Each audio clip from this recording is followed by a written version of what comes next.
Yesterday, Lakers legend Magic Johnson made me recall a famous quote uttered by boxing legend Marvin Hagler.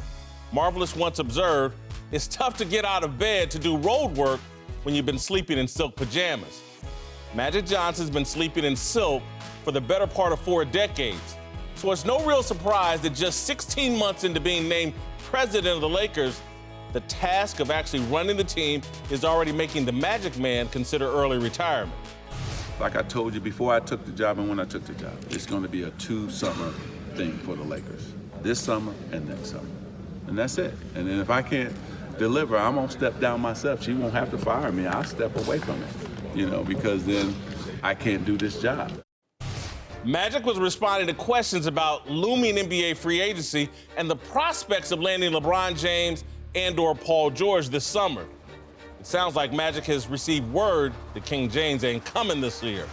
Some might argue that Magic is moving the goalposts. I don't see it that way. I think he's tinkering with the game clock.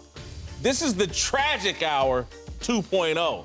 You remember Magic's TV show, The Magic Hour? Nobody remembers it. It lasted 8 weeks.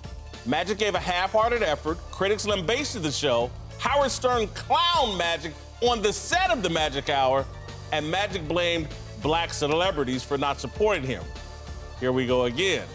If LeBron doesn't want to play for the Magic Man will take his ball and go curl up with Cookie on some silk sheets. This won't be the first time he's quit on the Lakers.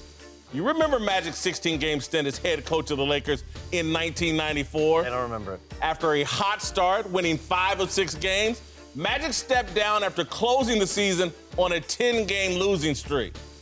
Look, from 1979 until 1991, Magic virtually never lost in the NBA. He played in 9 NBA finals in 12 years. You toss in his final year at Michigan State when he won a national championship, and Magic was the toast of the basketball world for 13 straight years. On the court, he never tasted struggle. I don't say this as a knock, it's just the truth. Magic is spoiled and privileged. I love Magic. That's a pic of me in my apartment this morning. That's Magic at the 1996 Olympics hanging on my wall. Magic is my favorite athlete of all time. But Magic ain't Ronnie Lott cutting off a fingertip to stay in the game. When the going gets tough, Magic is like, deuces. And Magic still thinks it's the 1980s and everything he touches on the court turns to gold. No pressure on me. I mean, I'm gonna do my job. I've always done that.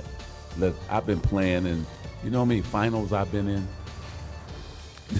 So you think I'm worried about this? I played against Larry Bird in the finals. I mean, come on, man. I've been in 9 finals. I've been in college NCAA championship, I'm Magic Johnson. I'm still the same dude. I'm not gonna change. There's no pressure on me. I'm gonna do my job. That's what I do. I do my job. I'm excited. It's fun. Magic with the ball in his hands is unbeatable. A laptop and a scouting report in his hands is a totally different story. Magic did not take the Lakers job to oversee a rebuild. He's not at the Staples Centers trying to draft the next Steph Curry, Klay Thompson, or Draymond Green. Magic thought his smile and Lakers mystique would make the Lakers turnaround as easy as shopping on Amazon Prime. LeBron and Paul George were supposed to be delivered overnight. No different from how he thought Lonzo Ball would be the next Magic Johnson just because Magic and LeVar spoke it into existence. Rebuilding the Lakers is going to take some real work. Magic won't be running the Lakers when LeBron arrives. LeBron isn't coming until Magic is gone. That's what Magic suspects, and that's what sparked his bold proclamation. Not enough silk sheets for LeBron and Magic at the Staples Center. All right, guys, help me out here. Woo! Magic Johnson is in over his head as president of the Lakers. That's what yesterday was all about. If he was doing scouting reports, I would agree with you. If he was evaluating draft prospects at the University of Kentucky or flying overseas, I would agree with you. But that's not what he was brought in for. He was brought in to be the closer. And we don't know if he can close yet. We don't know. He just announced he's not closing this season. He did not announce that. You're supposing that. You assume that. But you know what happens when you assume, Jay? You do. Look, I'm with you on that. I told you this is a 2-year, a 2-summer thing. He's giving up on this summer. No, you think he's giving up in the summer. Let's see what happens. Then let's see what happens next summer. They did have to rid themselves of the Timothy Mozgovs. They did have to rid themselves of some of the other bad contracts. They did have to do some work in the draft, which, by the way, is pretty good work. Kuzma's a good pick. They like Lonzo Ball. They think he's going to be a starting point guard, probably not an all-star, but one that makes people better. Oh, you won't be hanging in the rafters? Remember that? Come on, man. Every press conference from a top 5 pick. He had to get rid of D'Angelo Russell, who was a cancer on that team. Like, there was some stuff to do, but none of that was his deal. His deal is salesman. Like you said, Ron, you smile. play for the Lakers. He's in over his head. No, he's not. And I think the things that stick out to me when you talk about Magic is winner, legacy, in the 16 months that you mentioned in this process. You know, it's only 16 months. It's turning around. It was 8 weeks for the tragic hour. But listen, but when he had the tragedy on the biggest stage of 16 basketball, games as the he head was able coach. to bounce back from that. And I feel like basketball is a reflection of life. Magic is a winner on and off the court, and I strongly figure that he will find a way to fix this situation. Or he'll quit. I'm with Mr. He's not Butler over quitting, here. man. Sorry, JW. Listen, He said he'll quit. He's controlling He's the quit narrative right before. there. He's just so letting you know. 2 weeks ago, before Kawhi Leonard drops this chaos grenade on the Lakers, they were in great shape. They were going to get LeBron and Paul George. No other team can just slide both of them in. So the Lakers are in great shape. And then Kawhi makes his announcement, and Magic is scrambling. I mean, Doug attributed to it. Listen, they don't know if they can make a deal to bring Kawhi Leonard on board. Whitlock, if they can't, do they lose him to the Clippers? Do they lose him to Philly? And so Magic just now is in scramble mode. He's got about 48 hours left on the clock before LeBron opts out. Can he pull it off? I have faith in Magic. I'm going to look at the positive Magic. The guy who made millions with Starbucks. The guy who made millions in movie theaters. Tragic hour was a disaster, but he's done well in all other aspects. And Jason, listen to what McIntyre is saying here, is that coaching basketball is a different skill set from playing. You're right, okay? And being on TV is a different skill set than playing. But what has Magic done that he's been successful at during his career and post-career? Just coming in and being Magic, talking about legacy, talking the kind of... not talking about details, point, Doug. but that's all he has to do. No, here. you're making my point. Because what he's figuring out and what yesterday was about was being Magic ain't good enough. Because there are organizations like the Golden State Warriors, and now that Jerry West has come back to L.A., the L.A. Clippers, they're not just, I'm just going to be Jerry West and smile. People are actually putting plans together and executing plans. OKC right now looks like the front runner to keep Paul George. And it's not because anybody in Oklahoma is but they ain't got Barry Switzer there just being Barry Switzer. They're executing a strategic plan. And so you're arguing is that, and what my argument is, smiling and being Magic isn't enough. It wasn't enough as a coach. It wasn't enough on television. It's not enough as an executive. You look at Magic Johnson in his post-career, the guy that made the seamless transition, the poster child of the NBA. A seamless transition. He made a seamless transition. If you Google Magic Johnson, he's worth $800+ million.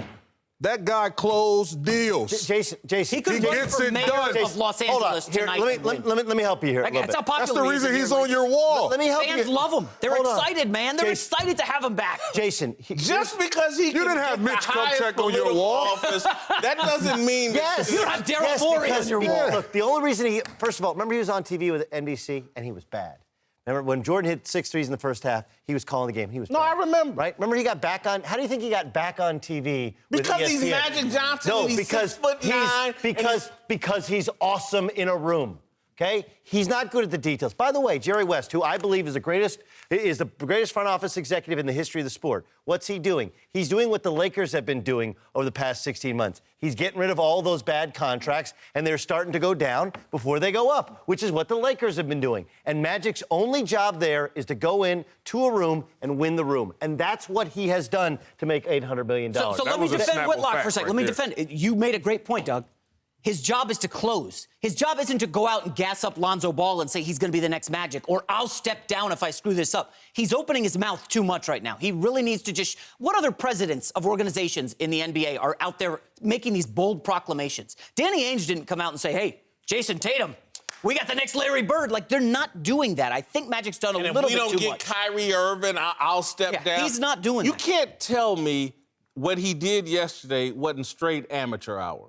That was amateur. That was not presidential. It was unnecessary. It's straight amateur hour. Look, let's see what happens. If he doesn't get anybody, then it's amateur hour. The man, if it isn't, he's already foreshadowing it, Doug. You don't say that unless you already have doubts, unless word has leaked out. Damn, Paul George is really going to stay in OKC. Damn, you know what?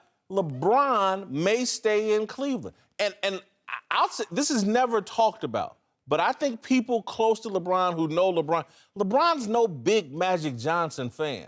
I don't think LeBron James is sitting around pining about, I can't wait to play in Magic's organization.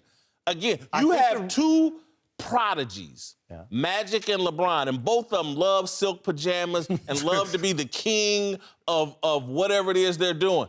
I don't think you can fit both of them into the Staples Center.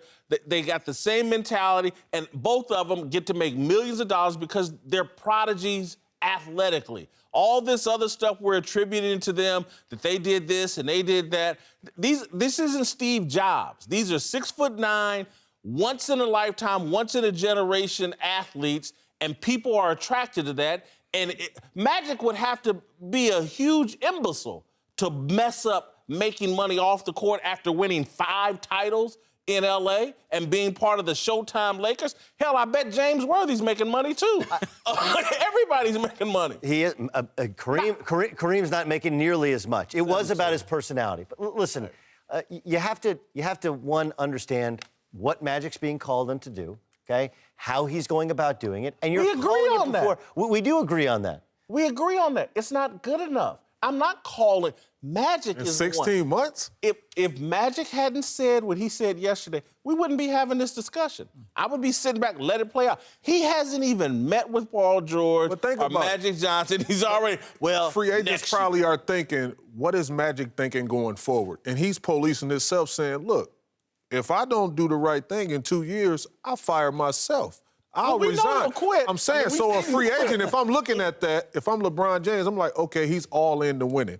He's going to make sure that he build a championship contender team That's around what you him. heard. I'm just saying, that's the perspective you got to look at it like. If the going remains tough, I'll quit. That's what he said. So Whitlock made a good point. Maybe LeBron doesn't love Magic. We know he doesn't like Dan Gilbert. We know they are mortal enemies. Facts. He barely gave the guy a high five There's 28 after winning other Game teams. 7. Facts. And Dan Gilbert is in the running, and he hasn't announced, if LeBron leaves, I'm quitting. He wrote a letter. He wrote a letter. He got him back. The best point you made, though, was that there is a lot of ego with LeBron James, and he wants, frankly, what Magic used to have, which is a direct relationship with the owner. There was a power play midseason where they wanted David Fizdale to be the next coach of the Lakers. That leaked out. And why? Because Fizz is coached with LeBron from back when they were in Miami. And I think what the Lakers have been steadfast in is, hey, listen, we want you to come here, but it's not going to be like it is in Cleveland where your boys get to be around the place. It'll be more like Miami. And I don't think LeBron particularly likes that. I think that's one of the reasons that they've thrown out all these other teams that he's not going to go to. It's been Cleveland or L.A. the entire time. I do think there's a little bit of egos at play. But Magic showed, you think Magic showed a lack of confidence when he said, I'm still Magic Johnson, I got this. Let me tell you something. If I'm ever sitting up you know what I did 25 years ago? I'm still that same guy. That's what he said. But that's what worked for him. And it doesn't work anymore. It didn't work as a head coach. It didn't work on television. Yes, can he put his name on a Starbucks or an AMC theater and put some grape Kool-Aid in an AMC theater and everybody, oh my God, they got orange and grape Kool-Aid. That's what they were celebrating. He was just sending everyone a reminder. You had to throw in the grape Kool-Aid. They served grape soda and orange soda. I loved it. But it wasn't some big invention. Everybody knows black people like grape soda. Trust me. Hold on. Trust my grape soda, right? Wait, you guys had the market cornered on grape soda?